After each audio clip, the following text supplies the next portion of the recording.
All right, welcome to, I'm not sure if we were live again. Welcome to episode 11 of the Retro Bar podcast. You'll notice we're actually in front of the bar, those who care out there. There actually is a bar down here. We didn't just make that up. There's only one person who actually cares. Probably, or at least voiced their concern. But there is the Retro Bar right behind us there. So this is our new hangout. I had to spend like $12 on a long Ethernet cable, but I felt it was worth it. So here we are. Our guest today is Christina Diehl, realtor, author, and probably much more. So I'm going to let her give a little bit about her background, and then we'll just start talking about whatever she wants to talk about. In the Retro Bar, here we go. Yeah, here we go. We're not behind the bar. It's a little rainy out today. Behind the bar, there's not enough it's too early. And we'd have to stand. And if we were there, we'd be really official. And then, if we get really official, then we'd have to have like makeup people to make all this look much better than it is. Someday maybe. We need sponsors first. Yeah. Anybody out there? Awesome. All right. Well, so I'm Christina Diehl, born and raised in this area in Lidditz. Actually, my whole family still lives in Lidditz. So you graduated Warwick. Yeah. I have no idea. I'm gonna guess you're in your 30s. Maybe. My kids went to Warwick. But they are younger than. Okay. Well, my stepson is 32 or 33. So. Oh yeah, that was way after me. Yeah. Yeah. Well, got that right out of the way there. All right. She's 40. 40 is a great number. I love it. Yeah. No more 30s. Yeah. So I mean, my parents thought I was crazy. I'm the only one that moved all the way away into Lancaster City, like really far from Lidditz. Yeah. They were like, "What are you doing?" But that was probably 17 years ago now. I moved down into downtown Lancaster, and I love it there. But I have a lot of ties in Lidditz too, and I love that town. Graduated from Warwick, went and got a marketing degree from Westchester University, which I pretty much never use, but Well, that's my business degree from Penn State. I never use either. Yeah, it's just what you do after high school. Back then, at least, it was like, oh, you just go to college, you get a degree. Didn't really know what I wanted to do. Except, all my life I had a really strong interest in real estate because my dad started teaching me about it when I was like 10 years old. He was a landlord. Oh, okay. And you're a landlord? Awesome. That's what I'm very anxious to hear with that. Yeah. Well, and he would take me along to work on his properties. I learned a lot about, working on homes, all the different things that you need and how to use power tools and all the stuff from like a young age. And also learned about the benefits of owning real estate and being the one who owns it instead of rents it from the landlord and stuff like that. So I always thought being a realtor would be a great industry to be in, to make it easier to invest in real estate too. But after college, I was like, well, I need a paycheck. I can't just go work at the real world, right? So I kind of it wasn't even an option at that point in my mind. Like, it was just like, no, I just need to go get a job. And so after a few years of kind of having jobs that I didn't care about, whether it was waitressing or working behind a desk or whatever. So when you get out of college, you didn't really actually get a job pertaining to your degree. Right. Yeah. Yeah. I got a job that required a degree. Of whatever. Just because that's what, And I never understand why that is, but why do people care what you learned in a book and it has nothing to do with what you're going to be doing anyway? I don't know. That's interesting. The police department, there's bonuses for people that have degrees. You get a bonus once a year if you have this degree and this degree and this degree, right? But the guy who doesn't have any degrees and the guy who has the most degrees are doing the same job. Right. So you're right. You're not getting a raise because you're a damn good cop. You're getting a job because you went and earned some credits. You're doing the same thing. So that's a little backwards. Yeah. But so I don't know. After a few years of just having jobs that I didn't care about at all, I was finally like, I need to just bite the bullet and finally get into real estate. And it was scary. And it also, I got my real estate license at the worst time possible. I don't know if you guys remember back in, it was like 2009, right around there. They were doing this federal tax credit. You would get $8,000 if you bought a house, like, in your tax return. And I got my real estate license a week after that credit expired. Oh, So anyone who was going to buy a house already did. had already bought a house. And here I come along like, hey everyone, I'm a realtor now. So it was slow going at first. It was real tough at first, but I also think it was great to start at such a slow time because I was able to learn how to Right. do things right, you Yeah. know, not be just like thrown into this crazy market, but like slowly, you know, have every year get busier and busier and more volume and slowly build on your skills. That was, I'm So sure, it was the good. worst time also too, because the bubble burst and Right. the banks took a hit, and now trying to get a loan Became from much a bank harder. became a Yeah. huge. Yeah, there were a lot of factors in play. Yeah. Yeah. There was just nothing to Until that finally loosened up, well, Yeah. maybe when did it start really cranking up? Like 12, 13? 13 probably. 13, yeah. Yeah. Mhm. Yeah, and so it's been steady growth ever since until recently. It's kind of like Yeah. there's so many buyers and nothing to sell Yeah. them Yeah. because no one wants to list their house for a Mhm. multitude of reasons, but everyone's trying to buy a house also for a multitude of reasons. And Mhm. so it's kind of I feel like I'm back in, 2010 when it's Mm. just like there's not much business to do. But that's Like, fine. how do you, when you first got into real estate? Mhm. I mean, you're the new kid on the block. Yeah. What method did you get to get somebody to use you as their agent as opposed to some guy that's been in it for years? Yeah. Like, you just advertise yourself basically, Well, or I you get perks, or I made the decision early on that I was not going to buy leads. I was not going to just like it wasn't about a numbers game of Right. just selling a home and getting money. Like it was about building relationships and building trust and reaching out to people that I knew to ask them if they know Mhm. anyone that they would, feel comfortable Right. referring to me. And so of course that's a very, very slow way to build your business Right. rather than just paying for leads and getting deals. I was like, no, I want to be intentional about this. I'm going to enjoy my job more if I'm working with people who already know, like, and trust me, or know someone who likes and trusts me. You know what I mean? Yeah. Rather than working with strangers and trying to convince them to trust me. Yeah.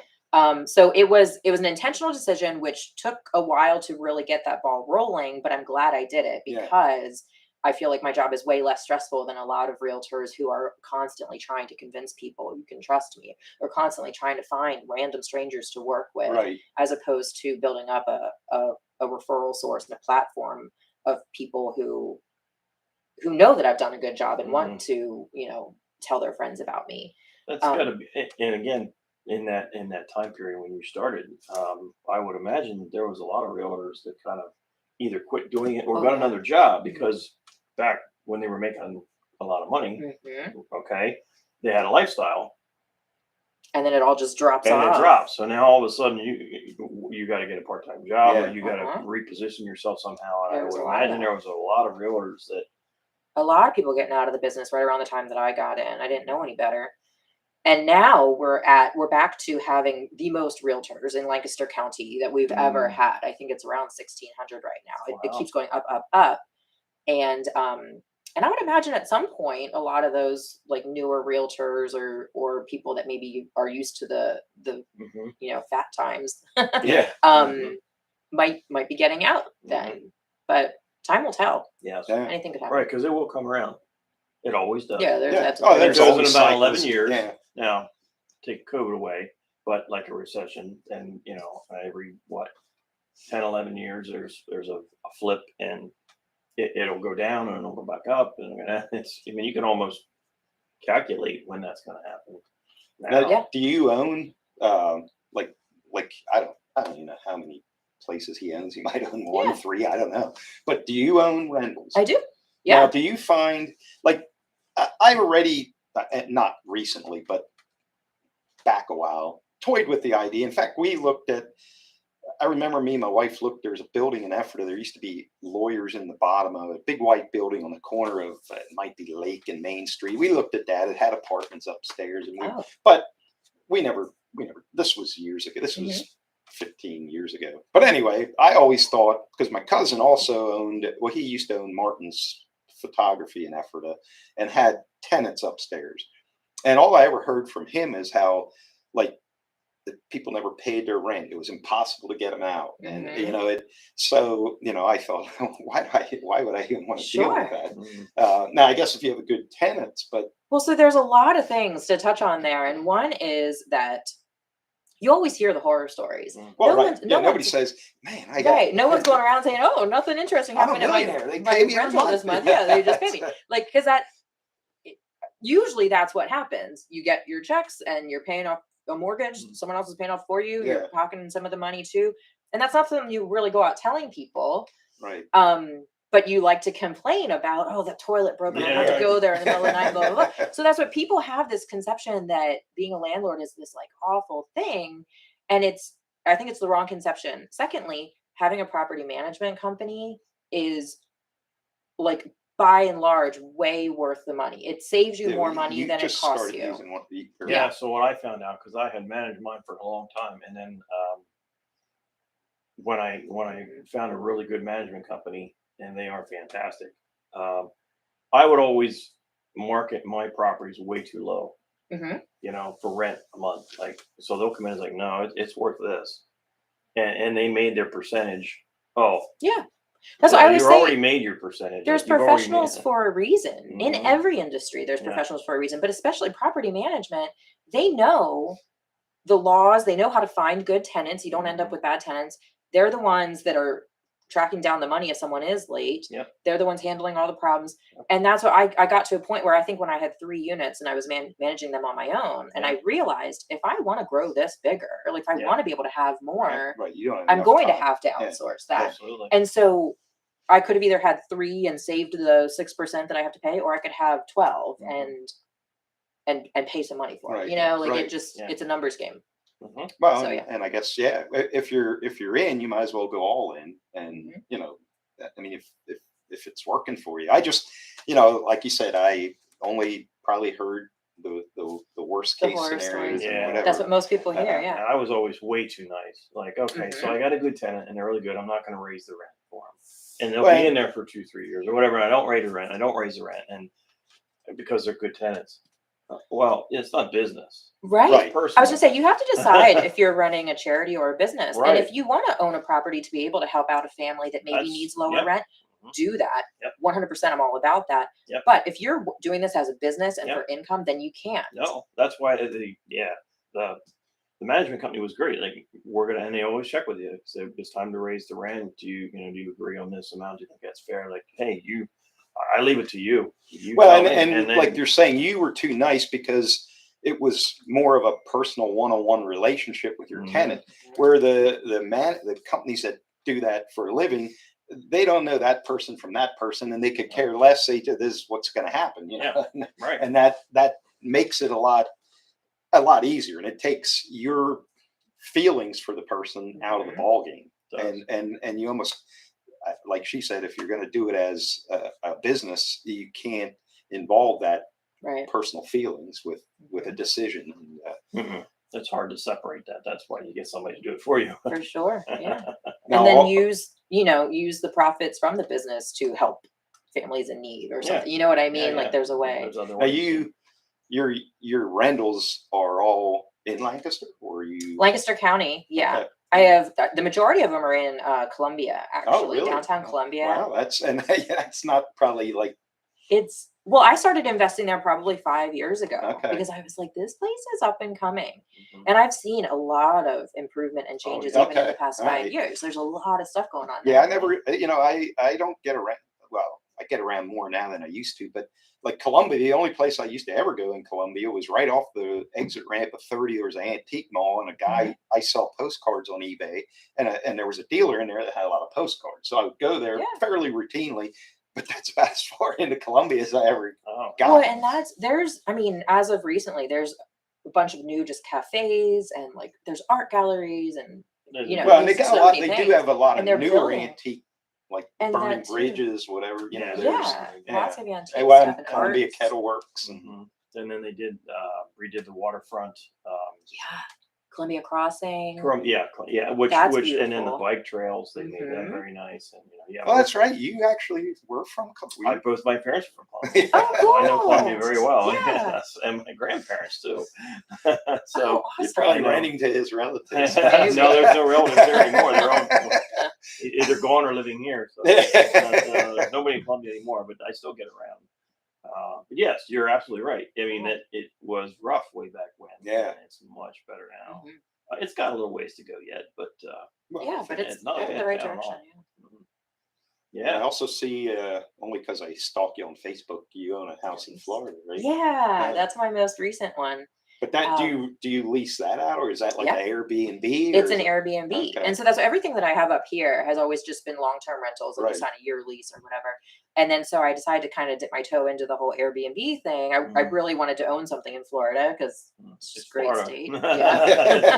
Florida. Especially during COVID. I was like, Yeah. man. Well, yeah, you could go down there and actually, not have rules. But then when I learned about getting into Airbnbs, and I was like, wow, this is really lucrative, and you can just use it when you want to, but make money off it when you're not there.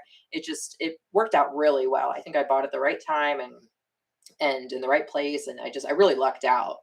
But I had a good friend helping me down there who knew the market really well, and Oh, that's good. was a realtor down there. That's So, a huge help. but it's fun. I was just there this past weekend. Oh, and, really? Yeah, it's so nice to just. Do you find? I mean, does it get booked? Oh, a yeah. lot? I mean, I was shocked. and no people come in and trash the place. No, and apparently all I hear is from horror what I- stories. no, from what I've heard, even if that does happen, Airbnb is really good about like covering that for you and then going after the guest that did the damage. But I haven't, knock on retro bar. I haven't had to deal with You're the that first yet. person that ever did that. We'll see how it works. It's kind of like renting a hotel, though. I mean, Mhm. when you're only there for a short amount of time, Right. so your focus isn't, just I don't care about this place. I'm not gonna. If a door's broke, I'm not gonna worry. That's not. This is a short term. Right. So Right. Yeah, it it's a needs little to bit be of a in different mindset when it top comes shape. to the Airbnb. For sure. I've never heard of anybody trashing a place and something like that. I was just not there long enough. Well, that's true. Right, I mean, yeah. Well, and I guess again, I assume you have a management company running that place, so Mhm. they're not going to rent it to 16 college kids for the Right. weekend or something. They'll. Well, and that's what he doesn't ever rent it for just one night, because that's generally people that are maybe coming to just party for a night, and then you end up with a messed up house. Yeah. So if you just kind of steer clear of or signs, red Right. flags that might be a problem, Yeah. I think that helps. Your book. Mhm. Did you want to touch base on? I don't know. Sure. Yeah. 'Cause I'd love. Oh yeah. Like- Yeah. Well, so I guess I brought a copy of it. It's not even really out yet. It's going to be on Amazon on Thursday, but it's called Money Girl. Mhm. Which is kind of a play on in real estate. I'm Lancaster home girl. So talking about money, decided to call it Money Girl. But it has a lot to do with what we've even been talking about, like investments, passive income and stuff like that. But primarily the reason I decided to write it is because, like I told you guys earlier, my dad started teaching me when I was 10 years old about money, and not just about being a landlord or a renter, but just living within your means, and don't use credit cards or debt for anything other than like a house, Right. and stuff like that. So that was always I just knew that as a little kid. I knew all these things. And then as I got older, even into my 30s, after having built up passive income for myself and some financial independence, friends coming to me and being like, I wish I knew what you knew when you were 17. Like, Oh yeah. I'm only learning this now, and it's kind of too late. I have to dig myself out of this Right. first before I start even building wealth. If I had just known this back then. And after hearing from so many different people, I wish I knew, I was like, well, there should be a book or something for 17-year-old girls or, Right, kids, right. people in high school, so that they do know this stuff and they don't have to wake up in their 30s saying, I wish I knew. Yeah. And then I was like, I guess I could write a book. Yeah. Well, yeah. I'm not a writer. I don't think I'm even good at it. But it was just so much information that I was like, kind of, here's what my dad told me. Here's what you should know. I don't want you to ever have to say, I wish I knew. Now, when you wrote the book, like if I look at this book, all them words in there are from you personally, or did somebody help you write it? Or So I contracted with a company that, like, once I had written 30-some thousand words, which is pretty much, the size of this book, contracted with a company out in Pittsburgh that kind of formats it and makes it into a book. like, yeah. So I okay, had some okay. help, and they helped me pick the title and the cover and just all the things that I never would have even known about how to finish a book, Right. you know? So, but other than that, it's my, Because I mean, info. who knows? I mean, I always toy with the idea of writing autobiography, but okay, so I write a bunch of words, and I don't know that much about. Okay, here's a pile of words. Where do you go? What is it?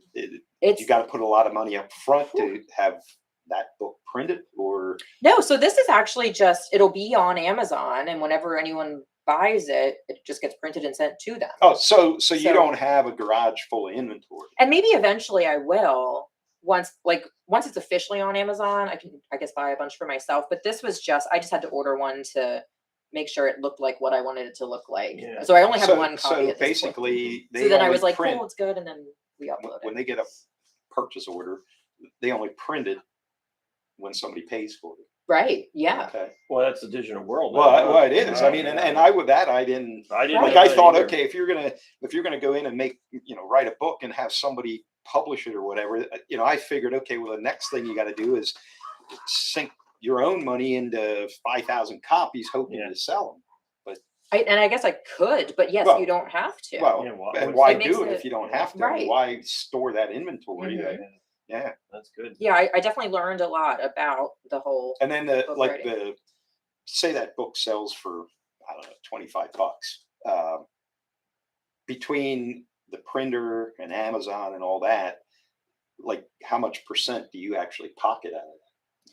So I honestly don't even know how that works yet. I don't Okay. even, I think the company that helped me format it and everything maybe picks the price, or maybe Amazon does. I don't know. I don't even know what it's going to cost yet. Okay. Well, I don't know that Amazon 25 necessarily sounds would. like a lot, but yeah, Well, I guess maybe don't know. Amazon I would. mean, Amazon, I don't think would. The publishing company might, or at least give you some idea. But I would assume if Probably. you're, Or I'm sure I probably have some say. well, I would But think yeah, I that don't if it's your It's book, funny. you should have a little bit of Yeah. say And so in. honestly, a big impetus like behind this was that I wanted to kind of have like a foot in the door to be able to go speak to high schools or Yeah. boys and girls Okay, clubs yeah. or just any kind of group that I can find that would let me just kind of like have a conversation, question, answer, but also kind of tell them a little bit about, here's what you need to know to get your Yeah. financial life started off on the right Right. foot. Yeah. And having the credibility of saying, hey, I'm a published author. If that helps me get my foot in the Right. door, then great. So it was never really about, I want to sell books. Well, right. It's about having that credibility to be able to help people, Yeah. if that makes sense. All right. Yeah. Mhm. Now, you said it's primarily and based for younger girls, but I'm assuming the information in that book is usable by Mhm. an old guy. For sure. I mean, Absolutely. Yeah. Yeah, And I think You're it's not looking really, at me. no, I'm talking about myself. Like, you're not going to read my book? Oh, I am, but I'm not the old guy. No, I'm not talking about this old guy. Yeah. And that's what a lot of people were like, no, you should make it more universal. But I really wanted to kind of target young women Well, for a and I couple think that's a good idea. reasons. Well, I think it's a good idea because it gives you a little niche. Like, Yeah, if you just that's one if of you them, just yeah. said, if you titled that "Making Money for Idiots" or something, it's pretty generalized, and it becomes grouped with every other book of how to make money. Right. Generalized. Where this, you sort of more got niche. your little niche where, Mhm. okay, maybe it's not going to sell to as many people, but there's probably more people that are young girls that would buy that than would buy How to Become a Millionaire for Idiots. You know what I mean? Yeah, Like, absolutely. there makes sense to maybe not have as big a market, but have a little more niche. And even being a realtor, I've seen this too many times where a young woman will come to me and be like, hey, I want to buy a house. Can we look at houses? And they're excited about it and everything. And then they'll stop the process because they'll be like, my parents told me I shouldn't do this until I'm married or Uh-huh. until I buy a Yeah. house with another person. Which And actually is a bad advice. It's the worst Yeah. advice. Because, well, number one, and like my son, fortunately, he has done extremely well for himself in his job. He went to Stevens Trade. I had no debt when he got out of school. Nice. makes very good money at his job as a welder, but actually bought a house on his own. I mean, we didn't have to give him anything. He got the loan from the bank, bought a brick rancher on Snyder Hill Road in Lidditz when he was Nice. 23, Yeah. all on his own. No, and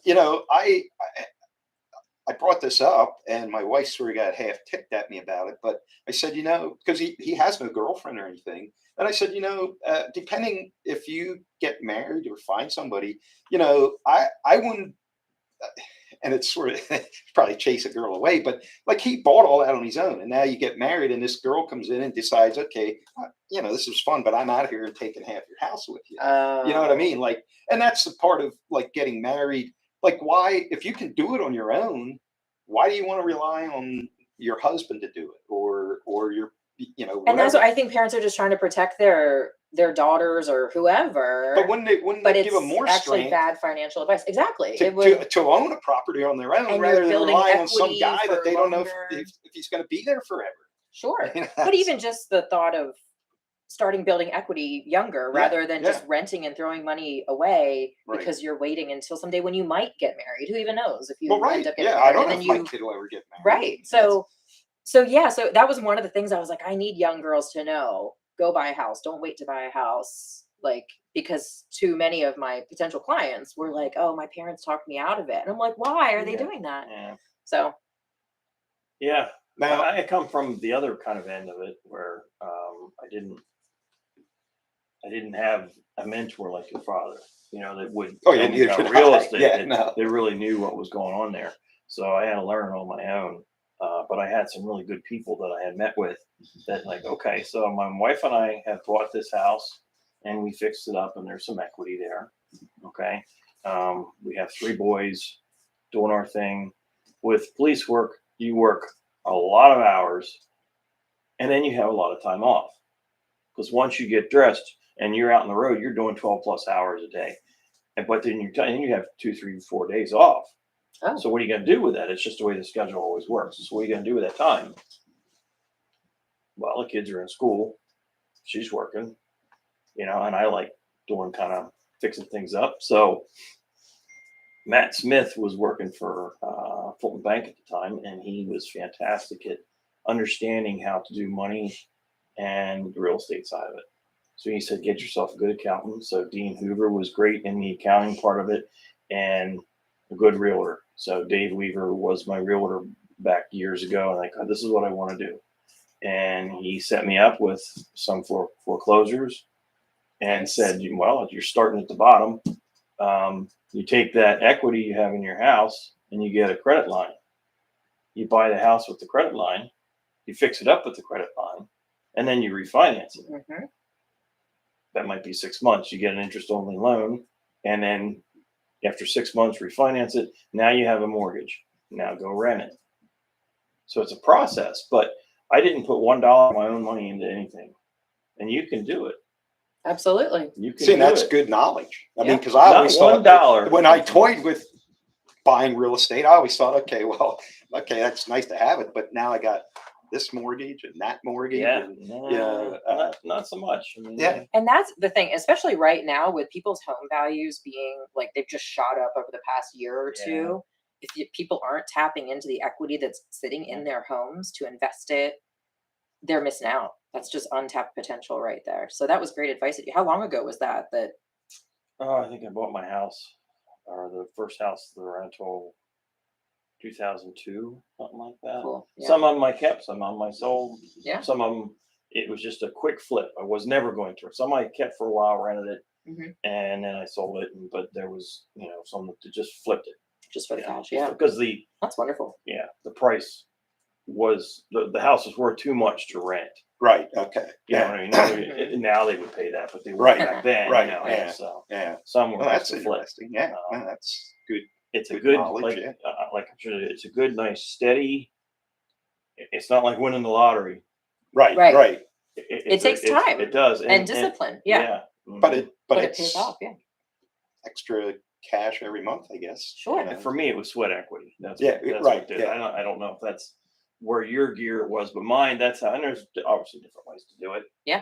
That's well, and I always, I mean, and I see, new different realtors, but being a realtor as a stepping stone to being a landlord makes a sense as well, because number one, you get first dibs at house. I mean, you see Mhm. them come on the market before anybody even knows it. Mhm. Plus, if you decide to buy the house, like I'm assuming you don't pay realtors fees.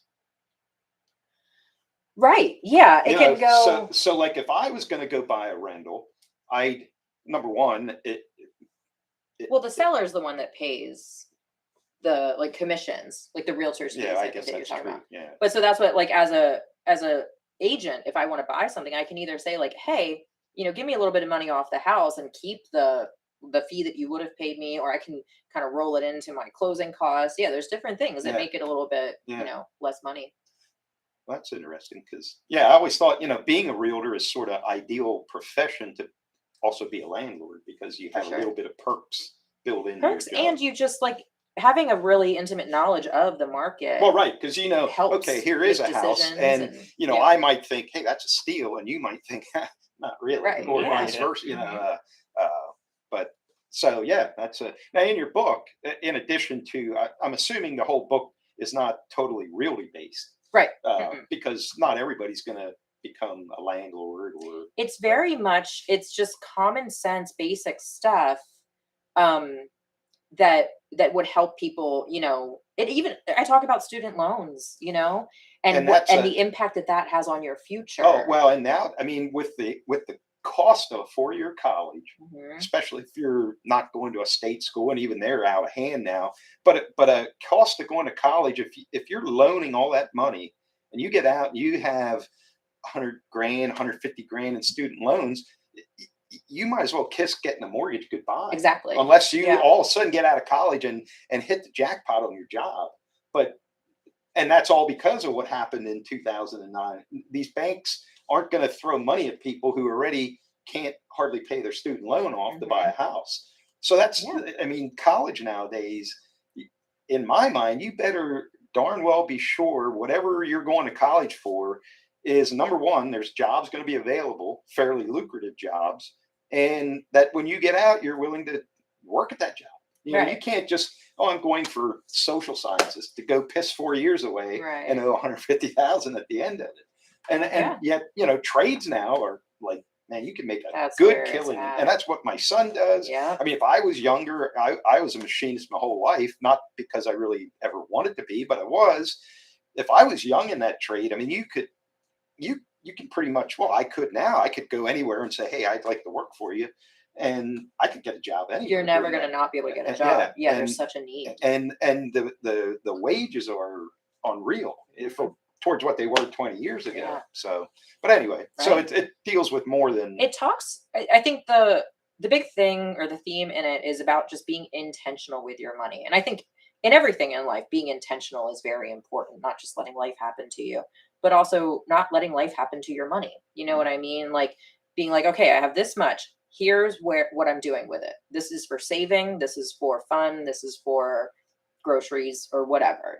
Like, so being intentional with where you decide to go to school. Is the job that this degree gets me going to pay for the degree?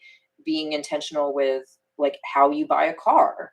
Do you need one that's $70,000, or can you get by on one that you can pay for Right. with cash for Yeah. now? Like, so There's just being intentional. there's a big difference between need and want. Yeah.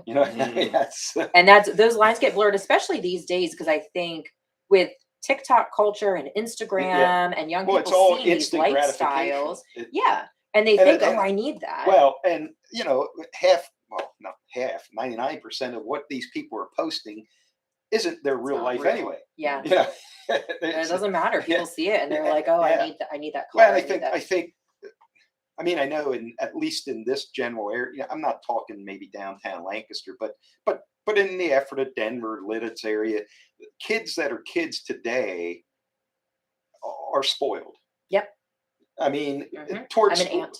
when I mean, they're spoiled with material Yes. possessions because, I mean, the house I grew up in, the house my mom still lives in, a half house on North 6th Street in Denver, the entire house could have damn near fit in this basement. But I didn't know any different. And that's what all my friends had. And now all these kids, they go to school, they see, you can see stuff on the internet where we never knew what anybody else was doing because there wasn't. But nowadays, all these kids grow up in what I would call affluent households, and they get out and they just in their mind think, well, they're going to get a house and it's going to be the same way. But they don't know, they don't have no idea of how to pay for it. Well, and even you think about like when I was young, when you were young, there wasn't. That was two whole different when we were young.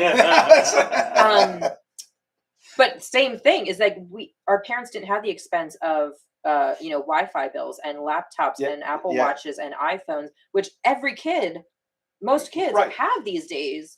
And it's just all these added expenses that never were a thing before. Right, And where does all that extra money come from? Like, it's making people live beyond their means for the most part. Yeah. Well, no, they do. Yeah. And they, okay, I got this credit card and I'll charge it. And all of a sudden, they got thousands of dollars on their credit card that they're probably paying, bits and pieces. And I mean, I have a credit card and I use it, but I don't know that there's ever been a month since I've had a credit card that when that monthly payment comes, it don't get fully paid off. I mean, that's credit cards are a great tool if you use it that way. Right. But most people just don't even know that that's what you're supposed to do. Well, right. They think, everyone to be carries honest, a credit card balance. I'm still an old-fashioned cash guy most times. Me too. Like I use my credit card to get gas because it's handy, or very rarely do I use it if I go out to eat. I mean, number one, I just prefer using cash. Number two, if you're really supporting local, every time you use that credit card, it's costing the restaurant a little bit of money. Yeah. Where cash doesn't.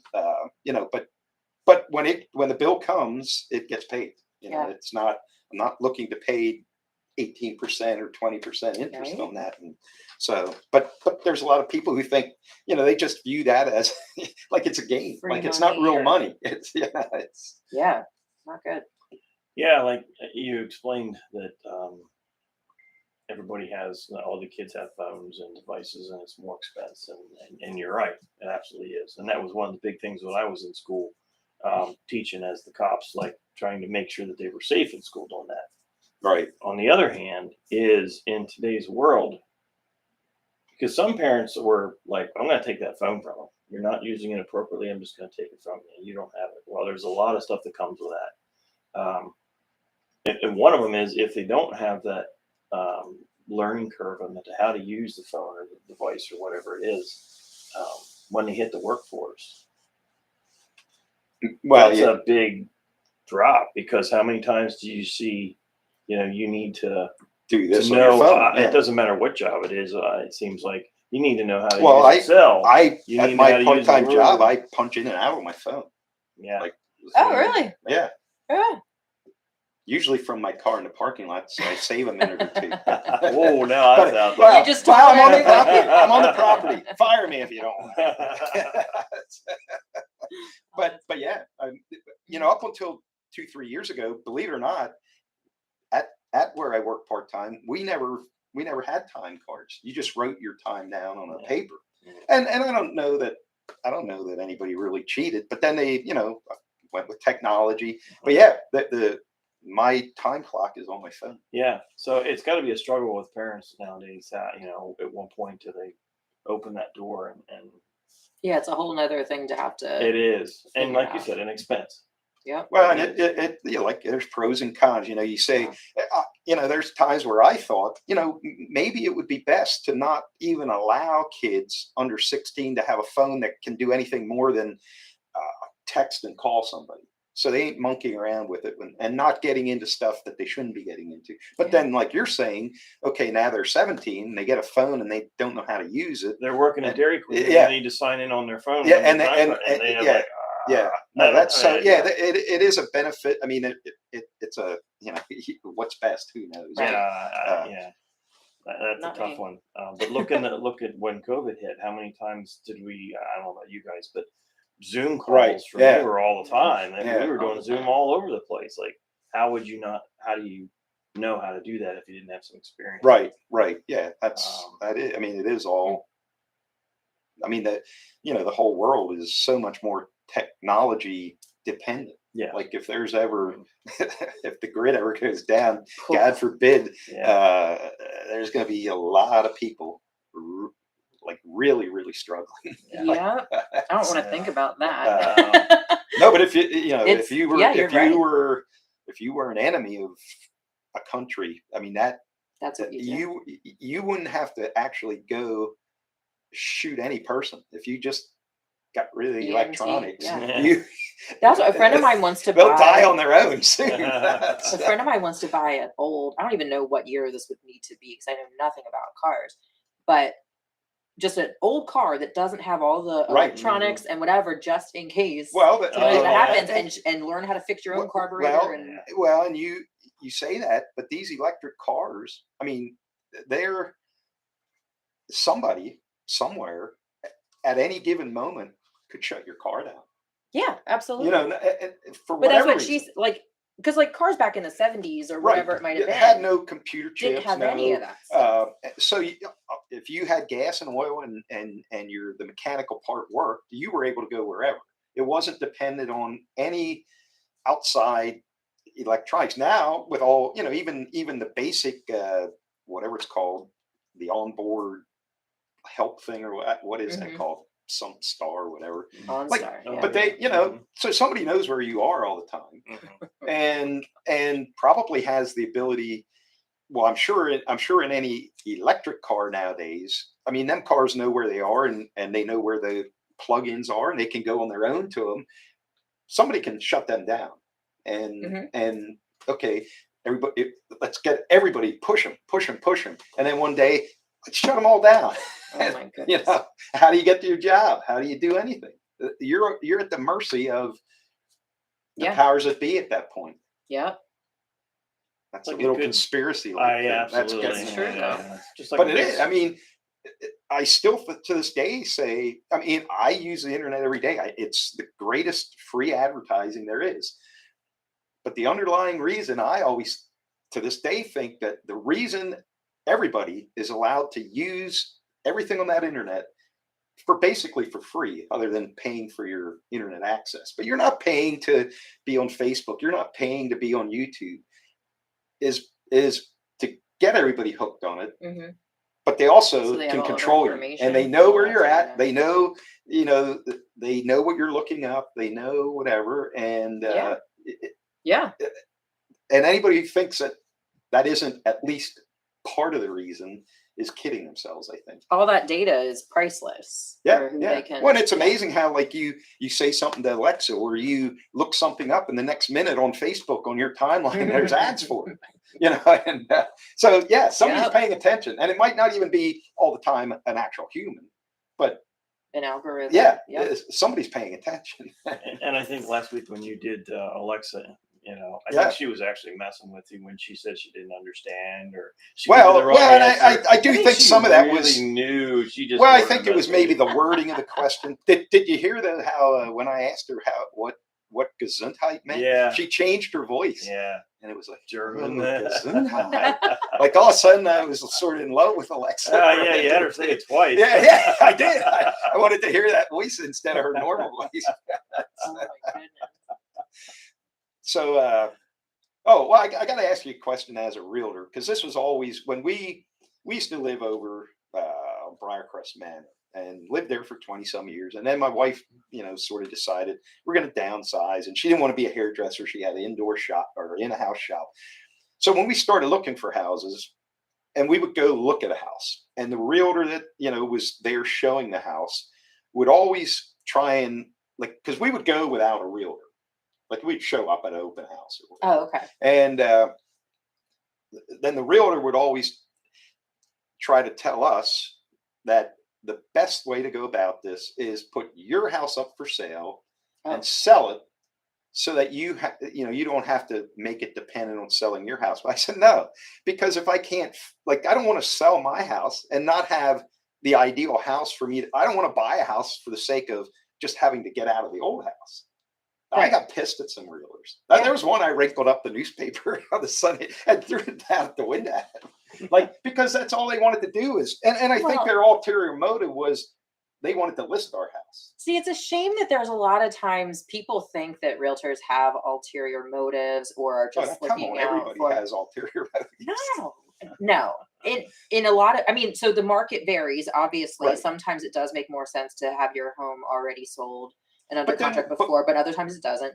And in that instance, I would bet that they were actually looking out for your best interest, because when you're, especially like in a market like this, if you try to go put an offer on a house and you're competing against 20 Oh, other and people, we did find that out. If They- we didn't have cash, a it was seller tough. is going to look at you and be like, you haven't even listed your house yet. I'm not even going to consider your offer. Well, because and, it doesn't we make did run sense. into that when we Sure. eventually. So that's what came I'm here, saying. but- They were giving you good But, advice. but in my mind, they were, and not they, but in my mind, the way that would work is, okay, I got my house listed, I got an offer on it, and I would have to almost then make that offer contingent on me On finding finding somewhere. something, yeah. So then, okay, that might take me 5 years. So who's going to stick with that offer anyway? And I didn't want to be put in the spot where, okay, you're having settlement on selling this house you're now living in that you really don't need to get out of, and you really like, you're just looking for something to downsize, and now all of a sudden This you got sounds completely like a couple's argument I rather than suppose. trying to sell a house and buy one. Yeah, well, no, it maybe. was just I didn't want to be homeless, But or, also- or living in a place I didn't The want to other- live in. Well, and that's why, yeah, you make it contingent and say, we're not moving unless. And then if the buyer backs out because you take too long, then you deal with that. Right. But also, people can be using the equity in their home right now to be able to buy something else without having first sold their house and then pay it off once they move into the Well, next and one. that, and that, yeah. There's always. And how we ended up. I mean, when we did finally end up. Okay, we're going to move. We actually sold our house by ourselves. Mhm. Now it wasn't. I say that we had a hell of a lot of help from a realtor that didn't have to help us. It was not a friend of ours. What happened was we came to look at this house. This 7 years ago was for sale by owner. Mhm. We came and looked at it, and this is what happened. We said, okay, we'll give you your asking price, and we'll sell our house. But in order to do this deal, we had to sell our house to get the money because we didn't have enough to have both places. Mhm. So the lady accepted our offer, and as she said, as long as your house is sold by August, and this was like March of whatever year. So we said, okay, we're going to try and sell it by owner for a period of time, and if it doesn't sell, then we'll put it up for public auction. Then we'll know on this day did it sell or not, which will give you another 3 months beyond that. If we don't sell ours, Mhm. you still have time to sell yours and move by August. So she took that, you're going to know by this day. Mhm. So we're good. We even went to the lawyer, had them draw up paperwork for us to buy this house because she was also selling by owner. And then all of a sudden we get this phone call from her because she had a realtor looking for somewhere for her to move to, but it wasn't listing this house. Mhm. So this realtor then all of a sudden said, hey, we got to get moving on this. Calls us up, tries to pressure us into letting them list our house so the deal can get done. I said, no, that ain't what's happening because I'm not paying you 6%. I can sell this public auction for 2% if I don't sell it on my own. And I just, there's nothing wrong with our house. And if there is, if I sell it by auction, they're buying it as is anyway. So that deal fell through with this lady. And we thought, okay, big deal. We still got that, we don't hate our house. So we actually put offers in on like 3 or 4 other houses, and they all got shot down because it was contingent on us selling that house. So I did go through that. Yeah. Then, weirdest thing, the lady then got a realtor for this to sell this house. Never got sold. Now that she did make some improvements, she apparently had it under contract. She had to put a radon pump in, new flooring, whatever. And then she had that deal signed. Well, then they backed out. So now she had this house with improvements, but no buyer. So we were still sort of in contact and said, hey, anytime you want our offer, let us know. Never heard from him. Then a realtor, and I don't know if you know him. I'm going to give a shout out to him because he really did make Brandon Hostetter. Yeah. Okay, well, he is the guy. He eventually became the realtor to sell this house.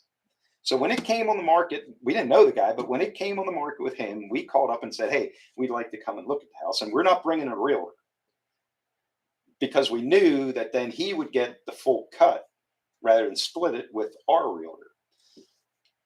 Which in our mind was, okay, we all of a sudden are ideal buyers for this guy because he's getting the full percentage because we don't have a realtor.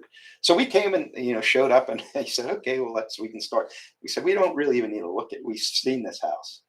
We want this house, and if they made upgrades, let's look at them. But other than that, we're just here to tell you we'll give you asking price for this house. So he said, okay, well, I got a couple other people going to look at it, and I said, look, at that time, our house happened to get under agreement with this couple, and they were very nice. They said, take as long as you want. We're living in rent. If it takes you a year to sell your house, fine. So we said, we got our house sold whenever we want to. So he then said he's going to cancel every other person that was going to look at this house. He got a hold of the people buying our house who were going for a VA loan and all that. He did all the paperwork for us to sell our house so that we could buy this house. Like we didn't have to go to the lawyer or nothing. He even came to settlement, and we didn't pay him anything. In fact, well, we bought him a gift card to a restaurant, but he didn't have to do any of that.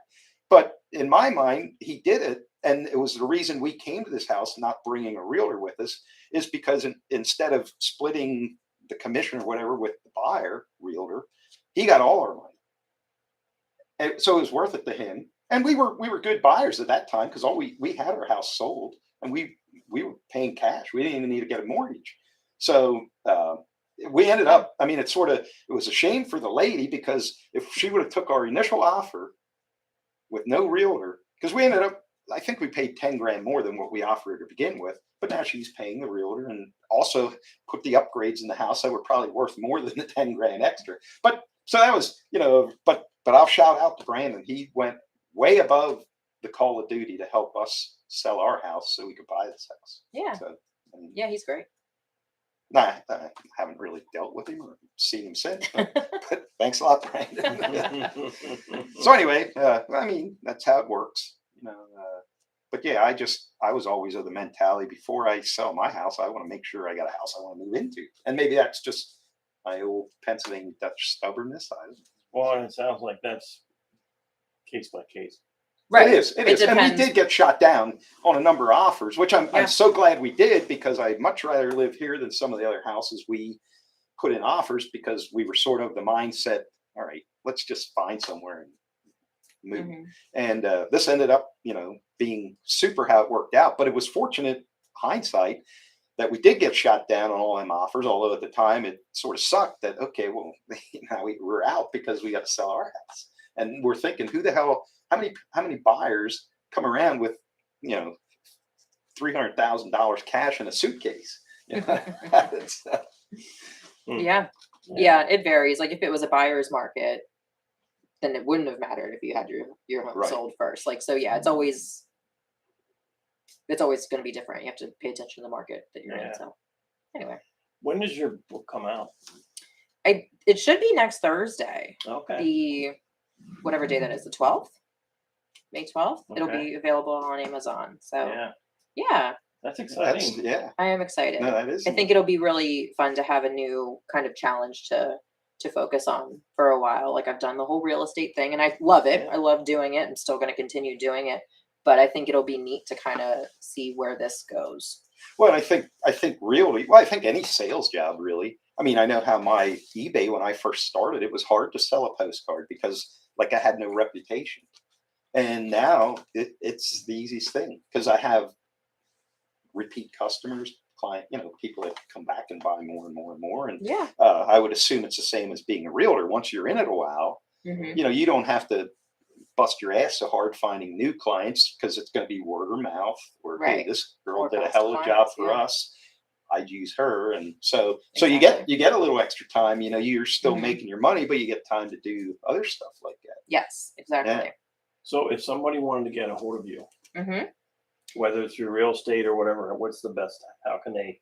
I have a good connection. I read the book. I really like her mindset. I want to use her to buy my house, or I have some more questions, or whatever. How can they Yeah. get a hold of you? So I have a website for my real estate business, which is lancasterhomegirl.com. The website that's still being worked on for my book is christinadiehl.com. So both of those will be a way to get in touch with me. I'm on Facebook as Christina Diehl and as Lancaster Home Girl. My Facebook accounts got wiped out. I saw that. My I saw- Instagram and Facebook. Like, was that a hacker or a technology I don't think I'll issue? ever know. I don't know if it was a glitch on Facebook's end. There's no customer service you can reach out to, no recourse or anything. But 15 years of just memories and photos and building up a following for Lancaster Home Girl business, all just gone. Yeah. So, Wow. but it's still, I'm working on now building them up again, so they're there if people want to contact me through Facebook or Instagram. But that's probably it. Or Christina at lancasterhomegirl.com is my email address. Okay. So it's should be pretty easy to find me. On the rental property end of things, are all your units single family units, or Mm-mm. I always thought it would be more bang for your buck to get multi-unit things, but I think it's good to have a variety. And you do generally get more bang for your buck with multi-units. But then you might end up like there's a give and take for everything. If you have a single family home that you are renting out, you might have just like a family that stays there for a long time and takes care of the property, and you don't ever have to worry about it, but you're only making $200 a month or something. Right.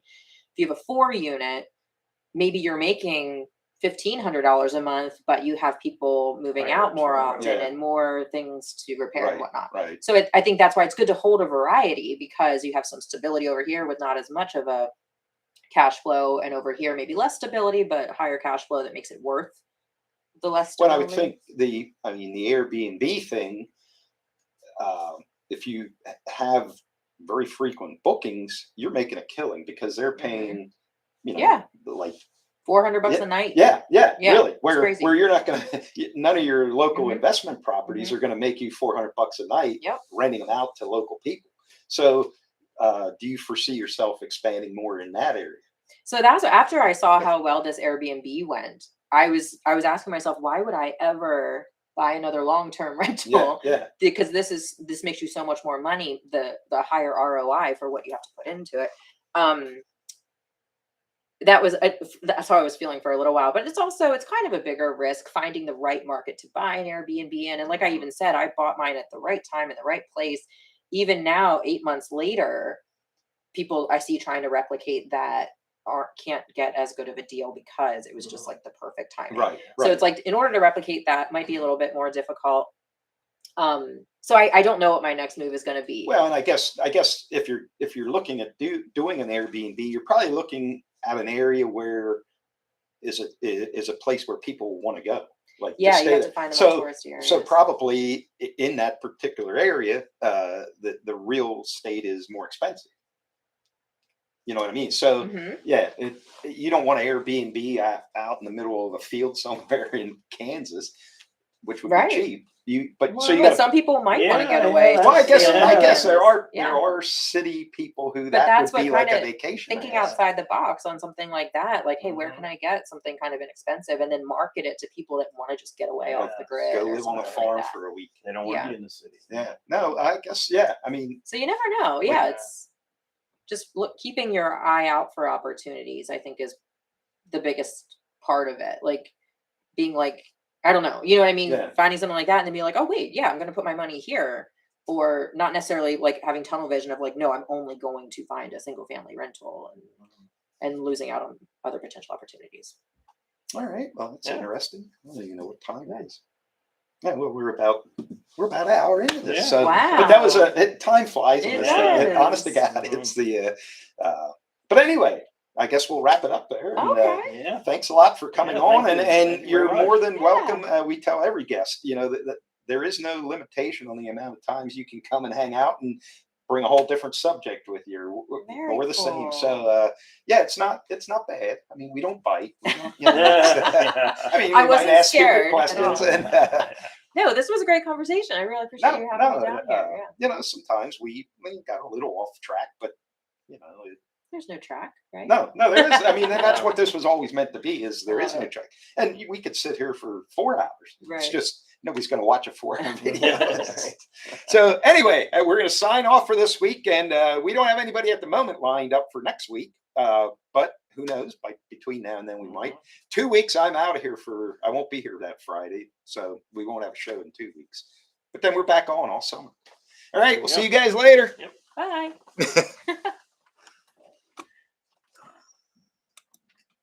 All righty, there it is. Good stuff.